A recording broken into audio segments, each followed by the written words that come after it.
I would love to share a little mantra. I have all the time I need, and all the time I have is enough. This podcast encourages and empowers you to create your own unique real story, develop your own unique real statement, and discover your own unique real self. The power is yours. Good afternoon, Rachel McGehee. Previously, episode 262 of the 12-Minute Convos podcast. It's been 2 years, 8 months, 29 days, 2 hours, and 45 minutes since we last recorded. I truly believe that travel is the way to world peace. Some call me naive and idealistic, but I think world peace is still possible. That was then. This is now. Rachel, how are you doing, my friend? I am doing great. I'm in the sunshine in Atlanta, Georgia. Excited to speak with you again. Yeah, last time we spoke, we covered a few things well in 12 minutes, or probably a bit more. But there was so many things that you were doing around the travel industry. Are you still doing that? I am. So I still do. I'm a co-founder at Rebel and Connect, and we plan retreats for remotely distributed teams. And since we spoke, we've hosted an international conference for our network of leaders and just thought leaders within remote work, industry leaders, free thinkers. We hosted one in Guatemala, and we have an upcoming one, the second edition of that event in Croatia in September. Wow, Croatia, from Guatemala to Croatia. Wow, that's a distance away, isn't it? Yes, well, that's the beauty of the event and the beauty of remote work, that you really can work from wherever. And we want to shed some light on that and get people out of their comfort zone and really just embracing the beauty of travel and the ability of travel to connect us globally with each other. Yeah, that's great. Where's the best place for people that are listening to go find out more? That would be on the website for the event is remoteleadershipsummit.com. And that's going to have all of the information about the upcoming event, who's speaking, what we're doing. We're doing yoga, we're doing breath work, we're doing discussions on company culture, remote leadership, business development. It's a really neat, holistic, professional event. We're not just throwing information at people. It's also about the deep connections, the authentic connections that you're making on site. So yeah, remoteleadershipsummit.com. You all were very passionate about not doing the traditional get you into the hotel conference room, right? Get you into the hotel conference room. Exactly. There are the slides in there. It's heavily air conditioned.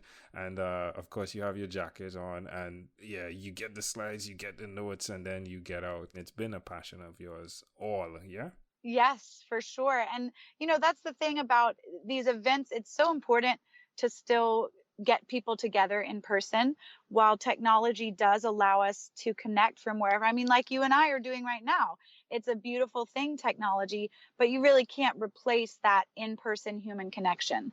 And so if people are going to make the journey and take the time to travel somewhere to get together in person, then we really want them to make the most of that time. So every piece of the retreats that we plan for our clients as Rebel and Connect, those retreats, every piece is intentionally designed to make the most of a team's time together. And we apply that same practice to Remote Leadership Summit, because if people are going to make the journey to Croatia, we don't want them just sitting in a chair, taking notes, looking at slides.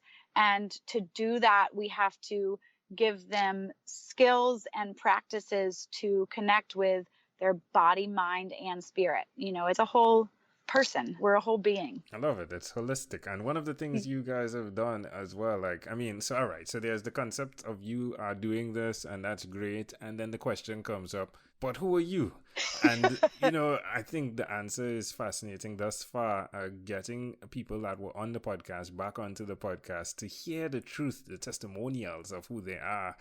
You are this person, you've been traveling from what, age 12, is it, around there? Yeah. Oh my goodness. I mean, yeah, traveling for a while.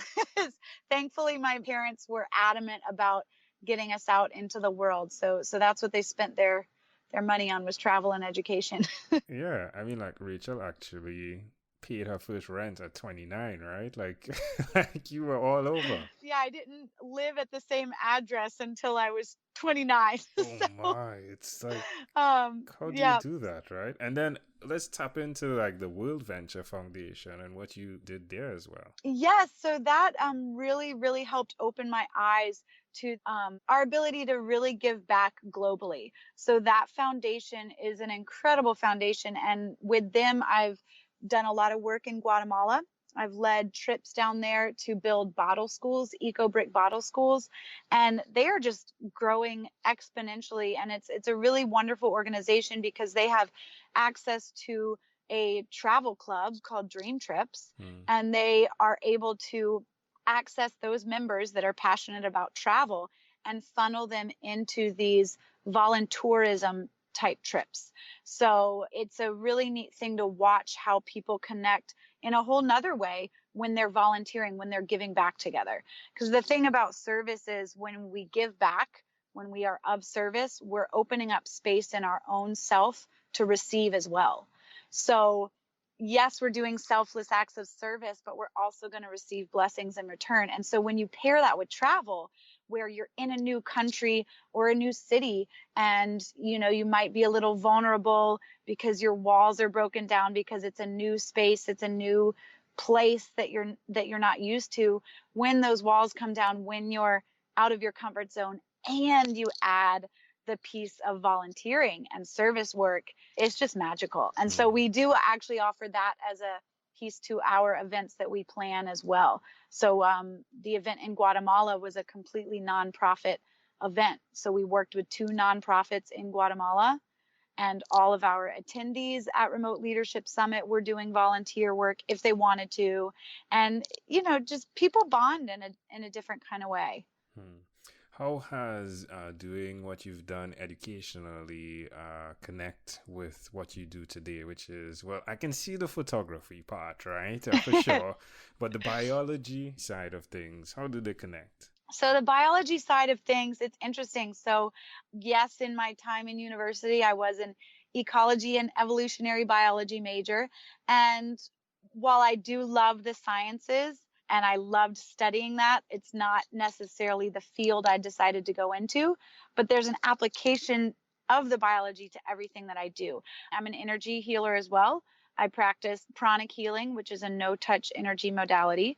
And I am fascinated by the science behind energy and the science behind the oneness that exists. I am not separate from you. I'm not separate from the trees that I'm looking at right now outside my window.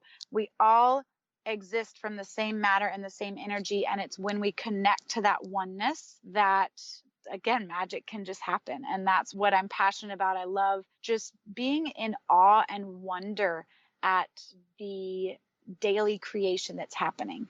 Hmm. I look at a tree and it's constantly growing. It's not thinking about, oh, I need to schedule time to grow my leaves. And that's what I love applying to this remote work world and remote leadership world, is getting myself and our clients back into that natural flow of our existence. Yeah, it's important. It's very important. And it Yeah. takes time as well. And it takes the correct space and, again, the accountability, the community to help support it. So I love the way you guys are doing that. It brings me to one of the conversations you brought up, the tree. And, well, Nina expressed the century tree and how it grows. And then after like a decade, it just really grows really fast and then it dies. Have you had a conversation with death from the perspective of you are going to die?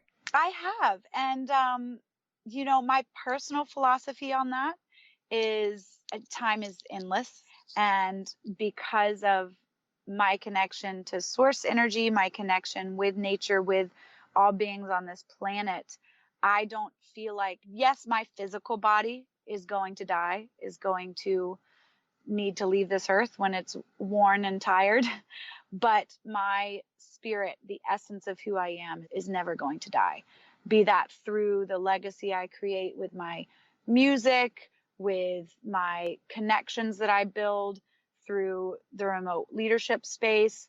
And then also, I personally do believe in the ability to come back again as something else, as someone else. But again, that's my personal philosophy. Well, there we go. Yeah, thanks for Yeah. sharing that. I appreciate that tremendously. Mm-hmm. Well, my friend, I want to say thank you. Thank you for being true to your own unique, real self, because it's brought the value of the conversation, not just once, but twice over, and over a couple of years. The consistency is motivating and inspiring. So I want to say thank you for that. In closing, Rachel, is there anything else you'd like to share with our amazing audience? Oh my goodness. Anything else? Something that's stuck with me. I would love to share a little mantra, especially since you brought up death. I have all the time I need, and all the time I have is enough. Love it. Well, again, my friend, it's been a great pleasure. A pleasure I treasure. Again, thank you, my friend, for being on What Is Inspired by 12-Minute Convos with Angel Jones. This podcast is produced by Pod Edits. Visit podedits.com for professional podcast publishing.